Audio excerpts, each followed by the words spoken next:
Also this morning, a major corruption bust.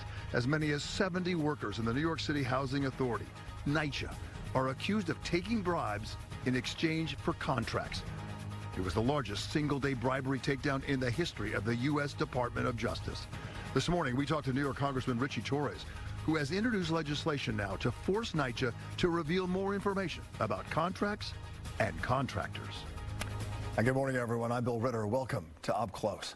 Prosecutors say the NYCHA corruption scandal went on for a decade, starting in 2013. And during that time, they say, the 70 workers took bribes that totaled $2 million, all this in exchange for giving no-bid contracts. Each of those less than $10,000 per job for work like plumbing and building repairs. I asked New York Congressman Ritchie Torres about the scandal and his push for NYCHA, the nation's biggest public housing program, to be more transparent about these contracts. Well, the scale of the corruption is nothing short of shocking and staggering. The U.S. Attorney for the Southern District brought charges, extortion and bribery charges, against 70 former and present employees of the New York City Housing Authority. As you said, it's the largest number of bribery charges in the history of the DOJ.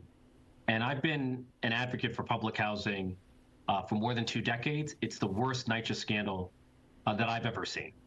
You know, one case of bribery or a few cases of bribery can be explained away as outliers, but 70 cases of bribery affecting 1/3 of all NYCHA properties represents a systemic failure of oversight and management. It represents a culture of corruption at the heart of the New York City Housing Authority. There are more than 2,000 projects in the city, housing, building housing, housing and apartments.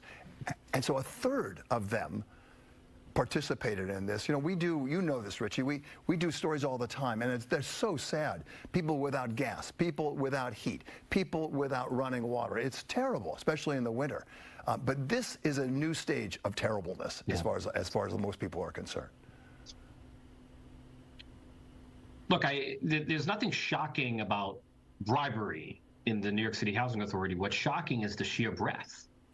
You know, to know that it is common for NYCHA officials to shake down contractors is astonishing to me. I mean, there were 70 former and present employees who received over $2 million in kickbacks in exchange for steering more than $13 million in contracts to favored vendors. And since 2019, I've been sounding the alarm about no-bid contracting in public housing. Yeah. There's a special category of contracts known as micro contracts, which is exempt from competitive bidding. And that means what? So a superintendent. That means what? There's a cap of how much the project is worth? Yeah, so the threshold for a micro contract is $10,000. Okay. And so if a contract is below $10,000, it is exempt from the normal rules of competitive bidding. So a superintendent could easily structure a contract just below $10,000 in order to escape the competitive bidding requirements, and can easily steer the contract toward a family member or a friend or preferred vendor. You know, I have described micro-contracting as a breeding ground for influence peddling and corruption. Right. And so, as far as I know, the contractors were not charged, at least not yet, right? The employees have been charged, right. But yeah, we're awaiting charges against the contractors. Do you think that will come? It should come. I mean, if yeah. I think both the employees and the contractors should be held accountable for engaging in bribery and extortion. Okay, and so you're pushing a bill right now, just to put a cap on this, you're pushing a bill right now that will make these contracts have to go out for bid. Doesn't matter what the cost is. Well, not quite. So there is a need for no bid contracts, because if there's an emergency, right, superintendents need the flexibility to respond to those emergencies without going through weeks and months of procurement. So there is a need for them. The problem is a lack of transparency. And so I'm introducing legislation that would require the disclosure of all contracts, including no bid contracts. Got it. You know, historically, these contracts have never been disclosed and therefore can easily fly under the radar. And anything that exists in secrecy is much more susceptible to fraud, abuse, and corruption. Well, fingers crossed that your bill does something to stop this from happening again. Congressman Torres, thank you for that. Let me talk some other things that are happening, and I know you have some positions on this.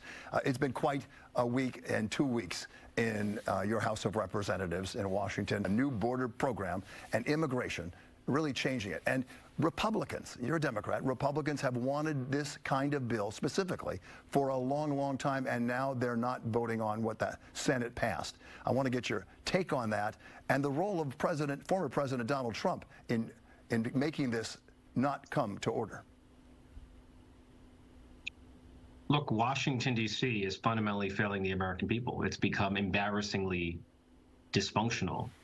You know, in order for Congress to govern effectively, it has no choice but to govern on a bipartisan basis, because that's the reality of divided government. Right. And Senate Democrats and Senate Republicans were negotiating in good faith to broker a compromise on border security, Ukraine, Israel, and Taiwan. We finally agreed upon a compromise. And then Senate Republicans come out in opposition to the very compromise that they negotiated. Right. They were this close to passing it, right? They were this close to passing it. I said they passed it. They didn't. They were this close, though. They were going to have a vote on it. Schumer called for a vote. I mean, the Senate minority leader reversed his position in a matter of hours. Right. You know, he was for the compromise before he was against it. And Speaker Johnson and the House Republicans refused to even bring the bill to a floor where, if it were brought to the floor, it would pass overwhelmingly on a bipartisan basis. And so the Republicans are sending a clear message that they're more interested in playing politics than actually solving problems like insecurity at the border. What does this say, Congressman, for what's ahead until after the next session? I mean, what are your goals for this year, and can you actually produce anything? Because any bill that comes will be viewed by the candidate, Mr. Trump, that could be a victory for Mr. Biden, and Republicans shouldn't have anything to do with that. Look, the 118th Congress, which is led by House Republicans, is the least productive Congress in the recent history of the United States. It has passed the least number of legislation. And so I am pessimistic about the productivity of the present Congress. I feel like Congress is broken, and it will remain broken until we have new leadership. And I'm hopeful that Hakeem Jeffries from New York is going to be the future Speaker of the House and is going to repair what is broken in Washington, D.C. We have less than a minute left. I want to talk to you briefly about what's going to happen with funding Israel and Ukraine in this next session. What's the status of that right now? So the Senate is poised to pass legislation that provides aid to Ukraine, Israel, and Taiwan.